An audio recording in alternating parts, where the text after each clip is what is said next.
Bem-vindos, amantes da escuridão, a mais uma jornada sinistra em nosso canal de contos de terror. Preparem-se para mergulhar nas profundezas do desconhecido, onde sombras ganham vida e segredos ocultos emergem da escuridão. Hoje temos uma história que irá arrepiar a espinha e deixar a sua mente inquieta. Mas antes de nos aprofundarmos nessa narrativa sombria, não se esqueça de se inscrever, ativar o sininho para receber notificações e deixar seu like, pois o terror aguarda por você. Prepare-se para ser transportado para um mundo onde a linha entre realidade e pesadelo se desfaz.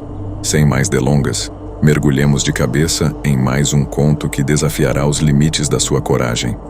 Luzes apagadas, fones de ouvido ajustados e que a escuridão nos guie nesta jornada sombria. Começamos agora.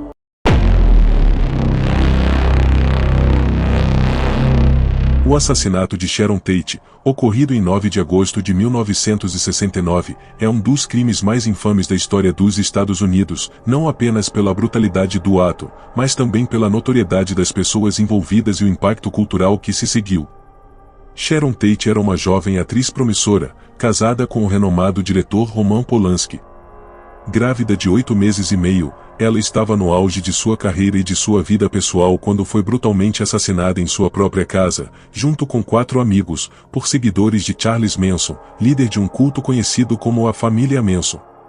Charles Manson era um aspirante a músico e criminoso de carreira que, durante o final dos anos 1960, conseguiu reunir ao seu redor um grupo de seguidores, principalmente jovens mulheres, que o viam como uma figura messiânica. Manson tinha uma visão distorcida do mundo, baseada em uma mistura de interpretações do Apocalipse bíblico e de letras de músicas dos Beatles, particularmente a canção O Helter Skelter. Ele acreditava que uma guerra racial apocalíptica era iminente e que ele e seus seguidores teriam um papel central nesse conflito, sobrevivendo ao caos e emergindo como os novos líderes da humanidade. Manson convenceu seus seguidores de que precisavam iniciar essa guerra racial cometendo assassinatos brutais que seriam atribuídos a afro-americanos, provocando assim a revolta da população branca contra os negros. Acreditando nesse delírio, Manson ordenou que seus seguidores iniciassem uma série de assassinatos que culminaram na trágica noite de 9 de agosto de 1969. Naquela noite, Manson enviou 4 de seus seguidores, Susan Atkins, Patricia Krenwinkel, Linda Kasabian e Charles Otexel Watson, à casa que Sharon Tate dividia com Polanski, situada na 10.050 Cielo Drive, em Los Angeles. Manson havia visitado a casa anteriormente, quando era ocupada pelo produtor musical Terry Melcher, e, por razões que ainda são objeto de especulação, decidiu que aquele seria o local do ataque.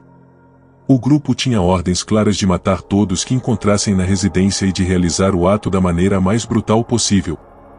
Quando os seguidores de Manson chegaram à propriedade, encontraram primeiro Steven Parent, um jovem de 18 anos que estava de saída após visitar o zelador da casa.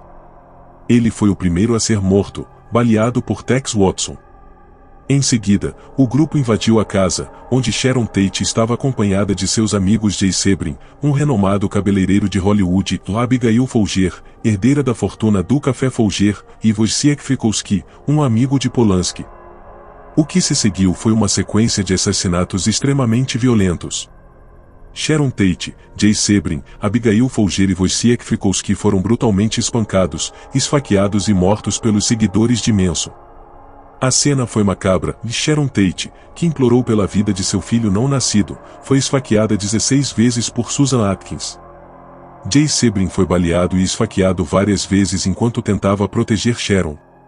Abigail Folger tentou fugir, mas foi perseguida e esfaqueada 28 vezes por Patricia Krenwinkel. Wojciech Frykowski também tentou escapar, mas foi espancado, esfaqueado e baleado por Watson. Após os assassinatos, os membros do culto escreveram a palavra "o pig", "o porco", na porta de entrada da casa com o sangue das vítimas, como parte do plano de Manson para incitar a guerra racial. O crime foi rapidamente associado a um segundo massacre cometido na noite seguinte, quando os mesmos seguidores de Manson, junto com Leslie Van Houten e Steve Klein Ogroga, invadiram a casa de Leno e Rosemary LaBianca, um casal de classe média alta em Los Angeles, e os assassinaram brutalmente. Esses dois eventos, conhecidos coletivamente como os assassinatos Tate LaBianca, chocaram profundamente a sociedade americana e marcaram o fim do idealizado o verão do amor dos anos 1960, simbolizando a ruptura do sonho hippie de paz e amor. O impacto cultural e midiático dos assassinatos de Sharon Tate e seus amigos foi imenso. A brutalidade dos crimes, o envolvimento de um culto liderado por uma figura perturbadora como Charles Manson e a fama das vítimas fizeram com que o caso dominasse os noticiários por meses. O julgamento subsequente, que se desenrolou ao longo de 1970 e 1971, foi um dos mais midiáticos da história dos Estados Unidos, com Manson e seus seguidores exibindo comportamentos bizarros e perturbadores, como gravar um oxígeno nas próprias testas e afirmar que estavam sendo perseguidos por sua religião. Manson e seus seguidores foram condenados à morte, mas suas sentenças foram comutadas para prisão perpétua quando a Califórnia aboliu temporariamente a pena de morte em 1972. Manson passou o resto de sua vida na prisão, onde continuou a exercer influência sobre certas mentes perturbadas, até sua morte em 2017. Os outros membros do culto também permanecem encarcerados, com alguns ainda tentando, sem sucesso, obter liberdade condicional. O legado do assassinato de Sharon Tate vai além do horror imediato do crime. Ele é frequentemente citado como um ponto de virada na cultura americana, representando o fim de uma era de inocência e o início de um período de desilusão e paranoia. O caso também teve um impacto duradouro em Hollywood, gerando uma percepção mais sombria e cínica da indústria do entretenimento e de suas figuras icônicas. Sharon Tate, que tinha apenas 26 anos quando foi morta, tornou-se um símbolo trágico de uma época perdida, sua vida e carreira cortadas de maneira tão abrupta e violenta. Além disso, o assassinato de Sharon Tate e os crimes de Charles Manson continuam a ser uma fonte inesgotável de fascínio para a cultura popular, sendo tema de inúmeros livros, filmes, documentários e séries de televisão. O caso é frequentemente explorado em obras que examinam a natureza do mal, o poder da manipulação e as forças obscuras que podem emergir em tempos de convulsão social. Em termos mais amplos, o assassinato de Sharon Tate também gerou discussões profundas sobre o papel da mídia, a vulnerabilidade das celebridades e a capacidade de certos indivíduos de exercer controle absoluto sobre os outros. O caso continua a ser estudado e debatido, tanto como um fenômeno criminal quanto como um reflexo de uma época particular na história americana, e permanece um dos episódios mais perturbadores e inesquecíveis do século XX.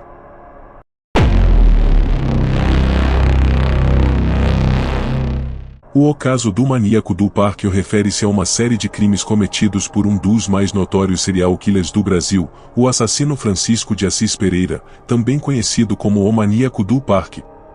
Este caso, que ganhou ampla notoriedade na mídia brasileira, é marcado por uma série de assassinatos brutais, cometidos em um dos parques mais populares de São Paulo, o Parque do Estado, localizado na zona sul da cidade. Francisco de Assis Pereira, nascido em 1967 na cidade de São Paulo, teve uma infância marcada por dificuldades e um histórico de comportamento violento. Desde cedo, demonstrou sinais de problemas psicológicos e comportamentais, o que acabou culminando em uma trajetória de violência e crimes. Pereira, antes de se tornar um criminoso amplamente conhecido, teve uma vida de marginalização e exclusão social, e seus crimes refletiram tanto seu desvio psicológico quanto a deterioração moral que caracterizavam sua personalidade. O Maníaco do Parque começou a ganhar notoriedade em 1998, quando começou a cometer uma série de assassinatos no Parque do Estado. Seus crimes foram marcados por uma brutalidade extrema e um padrão de comportamento que fez com que ele fosse apelidado de O Maníaco do Parque ou pela mídia. O parque, que deveria ser um local de lazer e tranquilidade, tornou-se o cenário de uma série de assassinatos horríveis e perturbadores que deixaram a cidade em choque. As vítimas do Maníaco do Parque foram escolhidas aleatoriamente, e os crimes foram caracterizados por extrema violência e crueldade. Francisco de Assis Pereira atraía suas vítimas com promessas de ajuda ou através de abordagens enganosas. Uma vez que as vítimas estavam sob seu controle, ele as atacava com uma violência brutal. As mortes foram frequentemente acompanhadas por mutilações, evidenciando a natureza sádica e cruel dos crimes. A investigação para capturar o Maníaco do Parque foi intensa e desafiadora para as autoridades. A polícia de São Paulo enfrentou uma série de dificuldades, incluindo a falta de pistas claras e a dificuldade em identificar um padrão entre os crimes. Durante meses, a população de São Paulo viveu com medo, e o Parque do Estado tornou-se um lugar evitado por muitos devido ao temor de encontrar o assassino. A captura de Francisco de Assis Pereira foi finalmente realizada em outubro de 1998, após uma série de investigações intensivas. A polícia conseguiu prender Pereira graças a uma combinação de trabalho de investigação e inteligência, incluindo o uso de testemunhas e evidências forenses. Durante a prisão, Pereira tentou resistir, mas acabou sendo detido pelas autoridades. O julgamento de Francisco de Assis Pereira foi um evento de grande atenção midiática, com a população acompanhando de perto cada detalhe do caso. Durante o julgamento, o homaníaco do Parque demonstrou uma falta de remorso pelas suas ações e, em alguns momentos, fez declarações perturbadoras sobre seus crimes. Sua defesa alegou problemas mentais e pediu por uma sentença mais branda, mas a natureza brutal dos crimes e a evidência substancial contra ele garantiram uma condenação severa. Em 1999, Francisco de Assis Pereira foi condenado a mais de 200 anos de prisão pelos assassinatos e outros crimes associados. A condenação foi amplamente considerada uma vitória para o sistema de justiça brasileiro e para as famílias das vítimas, que finalmente encontraram alguma forma de justiça para os horrores que haviam sofrido. O caso do homaníaco do Parque deixou uma marca profunda na sociedade brasileira e na cidade de São Paulo. A brutalidade dos crimes, a natureza sádica do assassino e o medo gerado pela sua ação impactaram a vida de muitas pessoas e a segurança pública. O caso também levantou questões sobre o sistema de justiça e a necessidade de uma maior atenção para os problemas de saúde mental e a prevenção da violência. O homaníaco do Parque continua a ser um dos casos criminais mais lembrados e estudados do Brasil, sendo frequentemente discutido em análises de criminologia, psicologia e segurança pública. A notoriedade do caso, junto com a brutalidade dos crimes, tornou um exemplo sombrio das profundezas da violência humana e das falhas no sistema de justiça e na prevenção de crimes.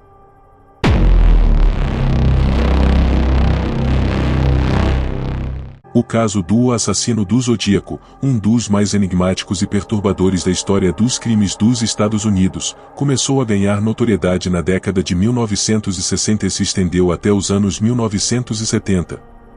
Este serial killer ficou conhecido por seus crimes cruéis, sua capacidade de escapar da captura e por seus misteriosos e macabros comunicados com a mídia e a polícia. A identidade do assassino do Zodíaco permanece desconhecida até hoje, tornando o caso um dos maiores mistérios não resolvidos da criminologia moderna. O assassino do Zodíaco fez sua primeira aparição pública em julho de 1969, quando um casal de jovens, Darlene Ferrin e Michael Magial, foi brutalmente atacado em um estacionamento em Vallejo, Califórnia.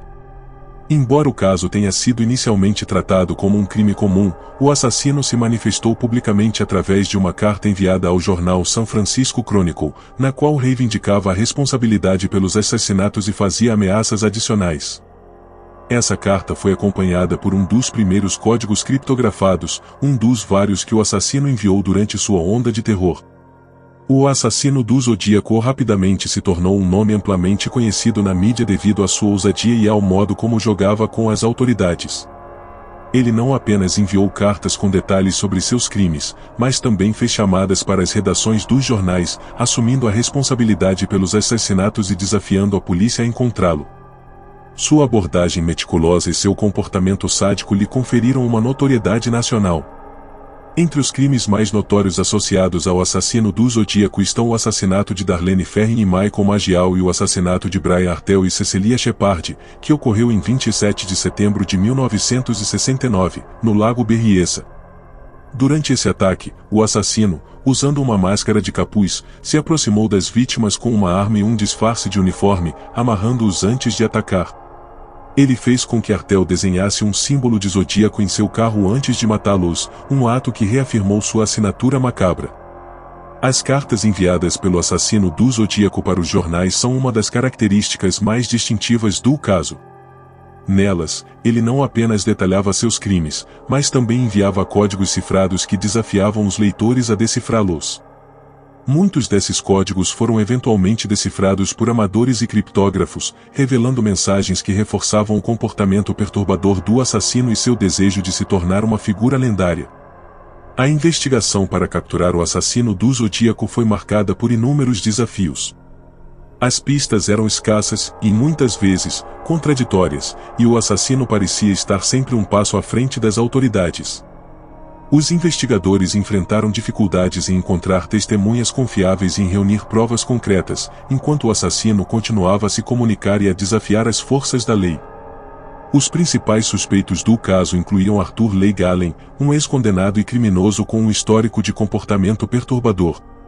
Allen foi um dos principais suspeitos devido a várias evidências circunstanciais e ao fato de que ele tinha um histórico de comportamento violento e uma possível conexão com a área onde os crimes ocorreram. No entanto, apesar de investigações extensivas e da coleta de evidências, nunca se conseguiu provar conclusivamente sua culpabilidade. Após uma série de assassinatos e ataques, o assassino do Zodíaco começou a diminuir sua atividade criminal no início dos anos 1970. Ele enviou menos cartas e fez menos reivindicações, o que deixou a investigação em um estado de estagnação. A falta de novas evidências e a dificuldade em capturá-lo contribuíram para que o caso se tornasse um mistério não resolvido. Ao longo dos anos, surgiram várias teorias e especulações sobre a identidade do assassino do Zodíaco.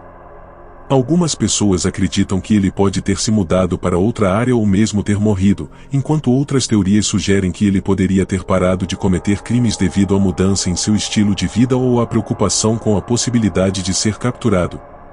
O legado do assassino do Zodíaco continua a ser um tópico de fascínio e terror, tanto para pesquisadores quanto para o público em geral.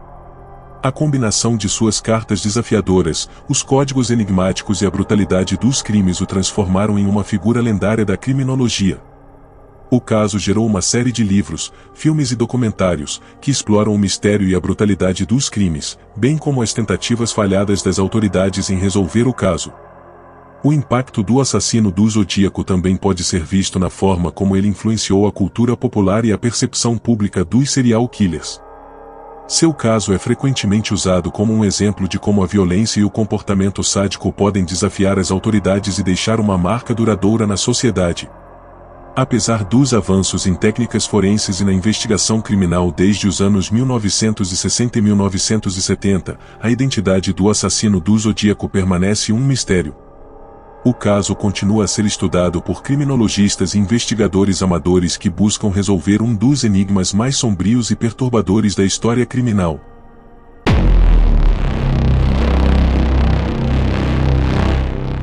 O caso do assassino BTK é um dos mais infames e perturbadores da história criminal dos Estados Unidos.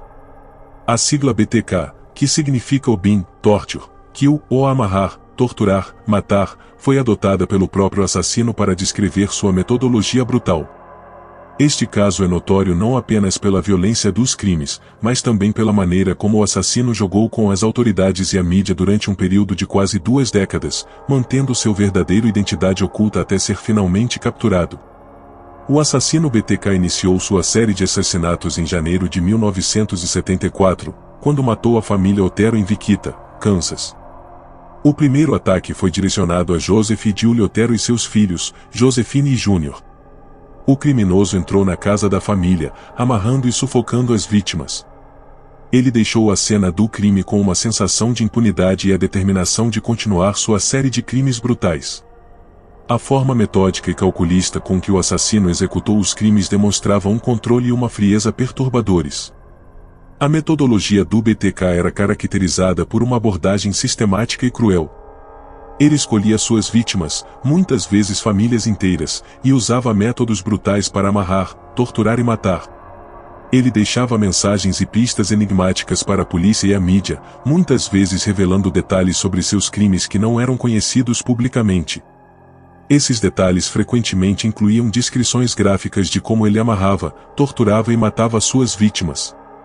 O nome OBTK foi criado pelo próprio assassino, que enviava cartas às autoridades e aos jornais, detalhando seus crimes e assinando suas mensagens com a sigla.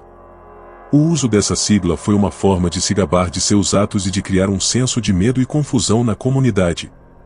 Após cometer vários assassinatos ao longo da década de 1970, o assassino BTK entrou em um período de inatividade.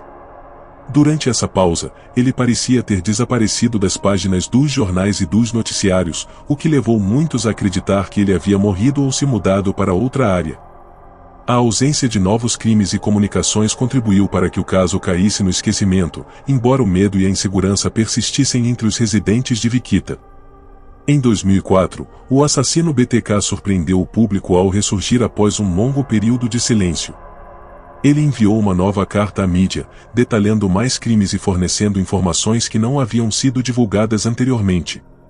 Essa comunicação renovada reacendeu o medo e a preocupação na comunidade e provocou uma intensa busca por parte das autoridades.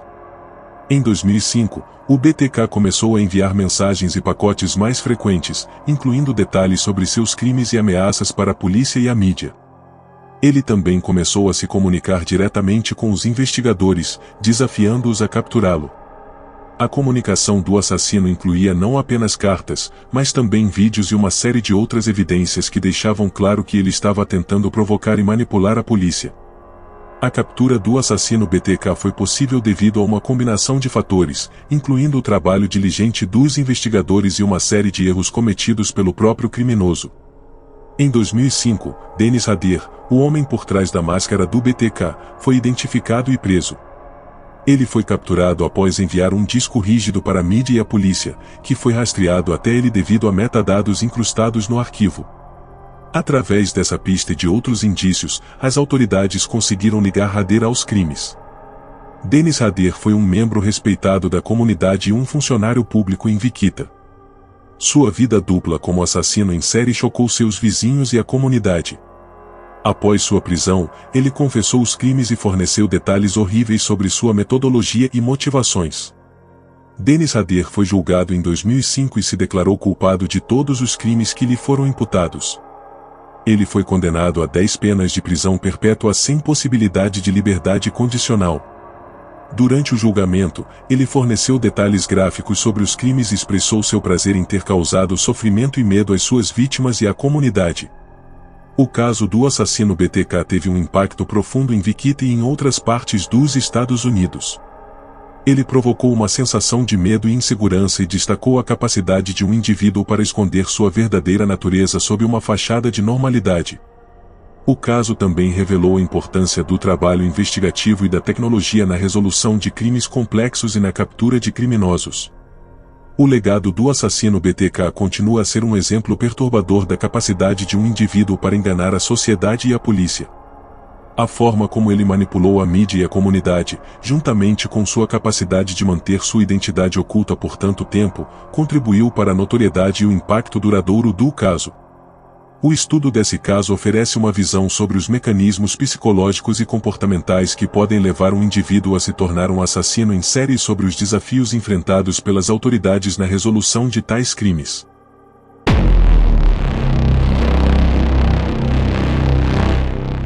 O massacre de Johnstown, ocorrido em 18 de novembro de 1978, é um dos eventos mais trágicos e perturbadores da história moderna, resultando na morte de 918 pessoas, incluindo muitas crianças.